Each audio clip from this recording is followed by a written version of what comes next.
here's $100, buy yourself a life. I'm going to read the foreword and then I'm going to read two of my favorite passages from the book.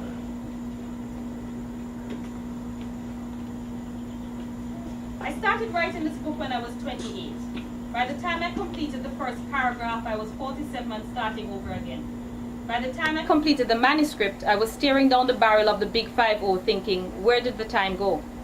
They say you never really realize how old you are until you realize how old you are. I think I have finally realized just how old I am.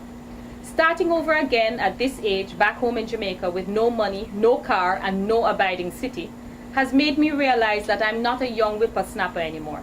But I digress. Just in case you think I'm a slow writer, perish that thought. I wrote the title in 1993. The rest came later, much later. Back then, as I made my way through the 12 steps of Codependence Anonymous, I met many women who were so busy living in and reliving their past that they didn't have time for the present and certainly no room to put a future. One afternoon, after a particularly difficult session of Woe Is Me with Annabelle, I reached into my purse, pulled out 5 20s and handed them to her. She gave me that curious, huh, look, and I responded with a straight face. Here's $100, go buy yourself a life. As we say in Jamaica, I turned my tail and walked away. This is my story. It's your story, her story. This is a story of every woman I've ever known and every woman I've ever come to be.